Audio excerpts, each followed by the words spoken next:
সালে মমতা ব্যানার্জিকে খুব সৎ লোক কেউ মনে করতেন না। মমতা ব্যানার্জি খুব পণ্ডিত মহিলা, লার্নেডমেন্ট যাকে বলে, কেউ মনে করতেন না। কিন্তু মমতা ব্যানার্জির একটা ব্যাপারে লোকের সন্দেহ ছিল না, সেটা হচ্ছে বামপন্থার, বিশেষ করে সিপিএমের বিরোধিতা করার। সেই জন্যে মানুষ সিপিএমকে সরানোর জন্য মমতা ব্যানার্জিকে ভোট দিয়েছিল। এবারের ভোটের ফল আমি ব্যক্তিগতভাবে মনে করছি যে রাজ্যের যে প্রধান বিরোধী দল, তারা এখন তো 293টা গণনা হয়, তার মানে 147 দরকার সরকার গঠনের জন্যে। 148 94 থাকলে হতো, কিন্তু একটা তো গণনা হচ্ছে না ফল, তাই ওটা তো 21 তারিখে ভোট হবে, তাহলে 147 হলে সরকার গঠবে। তো এই 147 পার করে যাবে কি না সে ব্যাপারে আমার একটু সন্দেহ আছে, কিন্তু রাজ্যের প্রধান বিরোধী দল এর কাছাকাছি চলে যাবে এ ব্যাপারে আমার কোনো রকম সন্দেহ নেই। মুখ্যমন্ত্রী মমতা বন্দ্যোপাধ্যায় বলছেন যে এবারেও আপকি বার 200 পার এবং তারাই বিপুল ভোটে আবার প্রত্যাবর্তন হবে। কিসের ভিত্তিতে বলছেন? মমতা ব্যানার্জির কোনো রিপোর্ট টিপোর্ট দরকার হয় না, তিনি যা খুশি বলতে পারে। আপনারা দেখেছেন যে 80-র দশকে তিনি যখন ভোটে দাঁড়িয়েছিলেন ডক্টর লিখতে শুরু করেছিলেন। পরে সকলে যখন জিজ্ঞেস করলেন যে কোথা থেকে ডক্টরেট করেছেন, বললেন ইস্ট জর্জিয়া ইউনিভার্সিটি। পরে খোঁজ নিয়ে দেখা করলো যে ইস্ট জর্জিয়া বলে দুনিয়াতে কোনো ইউনিভার্সিটিই নাই, অর্থাৎ যে ইউনিভার্সিটি নাই সেখান থেকে তিনি ডক্টরেট করতে পারেন। তো এরকম মহিলা আবার মনে করুন যে এসপ্ল্যানেডের ওখানে মিটিংয়ে গিয়ে বলে ডহরবাবুর কোনো বংশধর আমার সঙ্গে দেখা করুন। সিধুকারের মতো ডহর যে একজন ব্যক্তি নয়, ওটা একটা স্থান নাম, সেটা ওনার জানা নেই, কিন্তু তার জন্য কোনো রকম অনুতাপ নেই। রবীন্দ্রনাথ মারা গেছেন 1941 সালে। 6-7 বছর পরে গান্ধীজির অনশন ভাঙানোর জন্য রবীন্দ্রনাথকে দিদি ফলের রস খাওয়াতে পারেন। রামমোহন রায় মারা গেছেন 1833 খ্রিস্টাব্দে, আর আমাদের এই বিধানসভার সৃষ্টি হয়েছে 1950 খ্রিস্টাব্দে, কিন্তু তিনি রামমোহনকে দিয়ে এই বিধানসভায় সতীদাহের উপর আইন পাশ করিয়ে নিতে পারেন। শেক্সপিয়ার, কিটস এবং রবীন্দ্রনাথ, তিনজন তো দূরের কথা, দুজনে একসঙ্গে কখনো পৃথিবীতে জীবিত ছিলেন না, কিন্তু তিনজনকে একসঙ্গে সাহিত্য আলোচনায় বসিয়ে দিতে পারেন।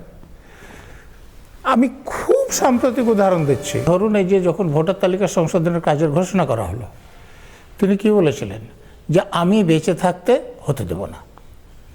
তো ভুল হোক ঠিক হোক, তালিকা সংশোধনের কাজ তো হয়েছে, তো উনি কি মরে গেছেন না বেঁচে আছেন বলুন? তো এইরকম কথা যারা বলেন তাদের কথায় গুরুত্ব দেওয়ার দরকার নেই। 230, 226, এখন 200 এসছে, এরপরে কত নামবেন গণনার দিনই বুঝতে পারবেন। ফলতায় যে ঘটনা ঘটলো, একজন দক্ষ পুলিশ অফিসার হিসেবে, একজন নিরপেক্ষ অফিসার হিসেবে আপনার চোখে এই যে ফলতার ঘটনা কি বলবেন?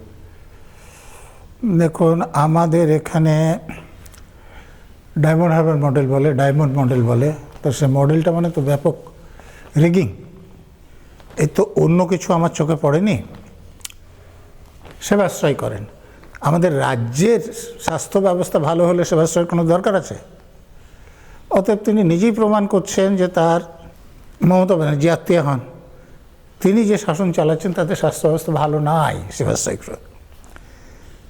তো সেখানে এই যে বিরোধী প্রার্থীর বোতামের জায়গায় টেপ লাগিয়ে দেওয়া হচ্ছে, বা ক্যামেরা বন্ধ করে দেওয়া হচ্ছে, বা ভোট দিয়ে লোকেরা বেরোচ্ছে তখন তাদের আঙুল শুকে যে বিজেপির টেপের ওপর আতর লাগিয়ে দেওয়া হচ্ছে, যে গন্ধটা শুকে তাকে ধরা হচ্ছে।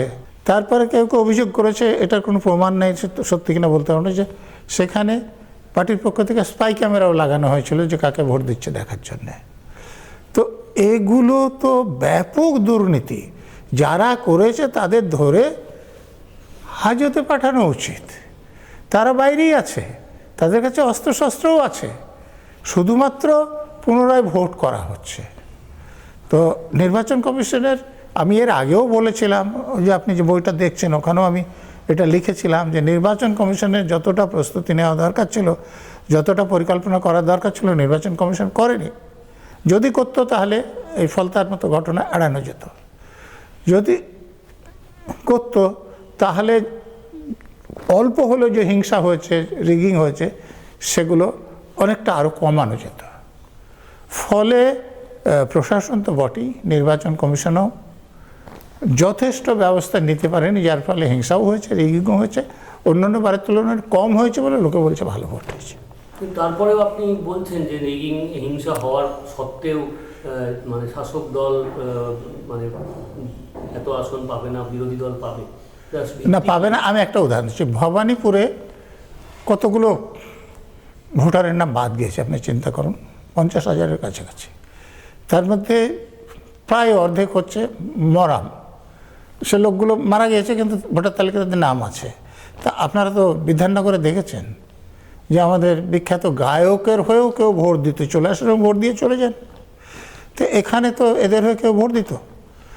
দেখুন বিভিন্ন জায়গাতে দেখা গিয়েছে, ভবানীপুরেও এরকম ছিল যে লোকটার যারা মারা গিয়েছে তো একসময় ছিল, কিন্তু এমন লোকের নাম আছে যারা কোনো দিন ছিল না, অস্তিত্বহীন লোক, তো সেই লোকদের ভোট তো কেউ দিয়ে নিত। তো সেগুলো দেওয়া তো যাবে না। এখন ধরুন যে একটা লোকের 40 জায়গায় নাম আছে, তো 43 জায়গায় তো অন্য লোক ভোট দিয়ে নিত, তো সেইটা তো এখন দেওয়া যাবে না। ফলে আর একটা ব্যাপার যে এবার কেন্দ্রীয় বাহিনী থাকার ফলে এবং রাজ্য পুলিশের, কলকাতা পুলিশের লোকেরাও অনেকটা কাজ করার ফলে সেই একদম পুরোপুরি রিগিং তো করতে পারেনি। সেই জন্য আমি বলছি যে তাদের আসন এবার বেশি হবে না, কারণ তারা তো রিগিং করে ভোটে জিততেন। এবার রিগিং তারা কম করতে পেরেছেন, অতএব তাদের আসনও কমবে। আর সেই হিসেবে বিজেপির প্রতি মানুষের আস্থা রাখার মূল এটা কোন জায়গায়, যে কিসের উপরে? দেখুন, আমার ব্যক্তিগত মত আমি বলতে পারি। নিশ্চয়ই 11 সালে মমতা ব্যানার্জিকে খুব সৎ লোক কেউ মনে করতেন না। মমতা ব্যানার্জি খুব পণ্ডিত মহিলা, লার্নেডমেন্ট যাকে বলে, কেউ মনে করতেন না। কিন্তু মমতা ব্যানার্জির একটা ব্যাপারে লোকের সন্দেহ ছিল না, সেটা হচ্ছে বামপন্থার, বিশেষ করে সিপিএমের বিরোধিতা করার। সেই জন্যে মানুষ সিপিএমকে সরানোর জন্য মমতা ব্যানার্জিকে ভোট দিয়েছিল।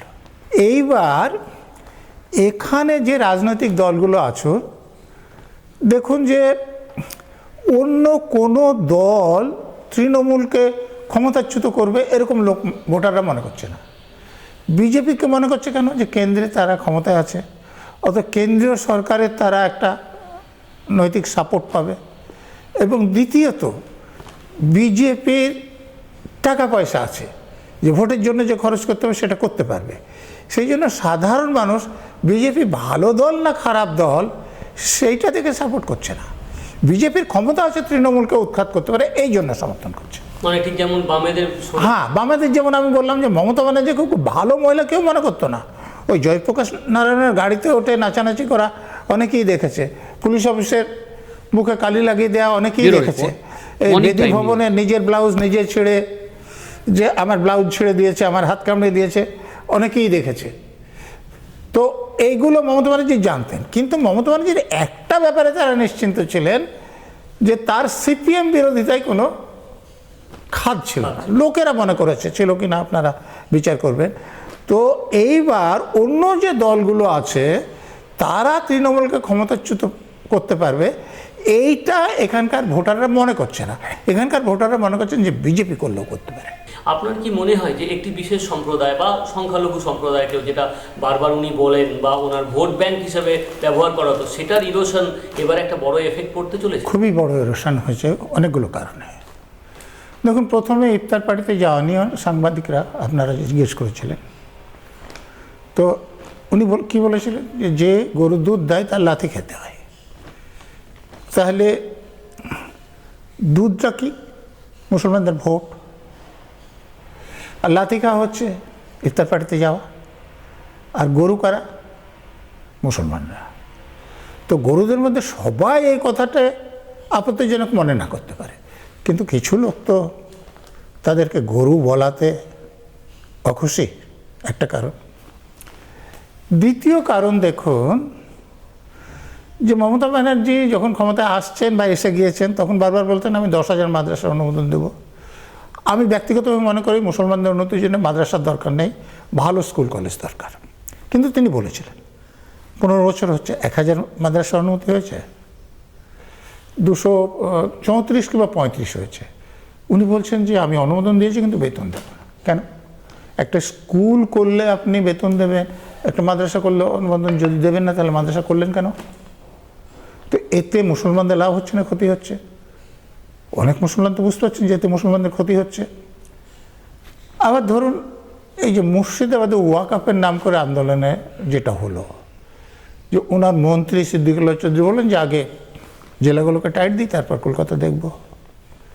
আর মমতা ব্যানার্জির ভাষণ তো আপনি বললেন এরকম ভাষণ। তারপরে তৃণমূলের লোকদের পুলিশকে নিষ্ক্রিয় করে রেখে দাঙ্গা হাঙ্গামা করালেন, তাতে যে অর্ঘ্যমন্ত্রী দাস, চন্দন দাস খুন হলেন।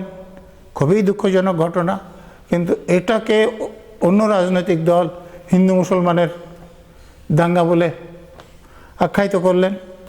দেখুন, একটা কেসে সাজা হয়েছে 9 জনের যাবজ্জীবন। মমতা ব্যানার্জিরও সাজা হয়নি, সিদ্দিকুল্লাহরও হয়নি, তারা ক্ষমতা ভোগ করছেন। ওই লোকগুলোর পরিবারের কথা ভাবুন যাদের যাবজ্জীবন কারাদণ্ড হয়ে গেছে।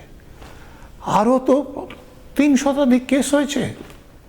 তো ধরুন প্রতিটা কেসে 10 জন যদি হয় তাহলে কতজন লোকের সাজা হবে চিন্তা করুন। তারা তো ক্রিমিনাল আখ্যায়িত হয়ে যাচ্ছেন। তারা তো দূরের কথা, তাদের পরিবারের কেউ সরকারি চাকরি পাবে? মমতা ব্যানার্জি মুসলমানদের যেখানে দেখবেন, মুসলমানের ভাঙড়ে বলুন, মুর্শিদাবাদে বলুন, হ্যাঁ মোথাবাড়ি, এই যে সাউথের আরও 2-1 জায়গা, মগরাহাট, এসবগুলো কি ইনি সব চোর ডাকাত গুন্ডা তৈরি করছেন। মুসলমানদের কিছু অংশের লোক তো বুঝছে যে এটা করে মুসলমানদের কোনো উপকার হচ্ছে না, মুসলমানদের ধ্বংসের মুখে ঠেলে দেওয়া হচ্ছে। এই জন্যে মুসলমানরা এবার তৃণমূলকে ভোট দিতে চাইছে না। দেখুন, আমার যেখানে ভোট, আমি চাকরির জায়গায় ভোট নিয়ে আসেনি, ডোমকলে আমার বসন্তপুরে যেখানে বাড়ি, আমার ভোট এখনও সেখানে, আমি এবারও সেখানে ভোট দিতে গিয়েছিলাম। ডোমকলে কিন্তু দেখবেন 90% লোক মুসলমান, কিন্তু সেখানকার লোক তৃণমূলকে এবার ভোট দিতে চাইছে না। তৃণমূল যাকে প্রার্থী করেছে তার বিরুদ্ধে তাদের প্রচণ্ড ক্ষোভ। এমনকি কংগ্রেস যাকে প্রার্থী করেছে তাকেও ওখানকার লোক পছন্দ করছে না। ওখানকার লোক এবার সিপিএমকে ভোট দিচ্ছে। আমি যেটা দেখেছি সেটা যদি আমার দেখাটা সত্যি থাকে তাহলে দেখবেন যে ওখান থেকে সিপিএম জিতবে। অর্থাৎ আপনি বলছেন যে এবারে সিপিএম এর কিছু আসন পাওয়ার সম্ভাবনা? হ্যাঁ, সিপিএমের 2-3টে আসন আসবে বলেই আমার ধারণা। মানে সিপিএমের 2-3টে, তারপর কংগ্রেসের 2-1টা, আইএসএফের 2-1টা, হুমায়ুন কবির 1-1টা আসন পেতে পারে। এই করে 7 থেকে 10টা আসন এই 2 পার্টির বাইরে যাবে। আর তৃণমূল বিজেপির ক্ষেত্রে? তৃণমূল বিজেপির ক্ষেত্রে প্রায় সমান সমান আসন পাবে, আমি আবারও বলছি। অনেক অনেক ধন্যবাদ আপনাকে আমাদের মর্নিং টাইম নিউজে সময় দেওয়ার জন্য।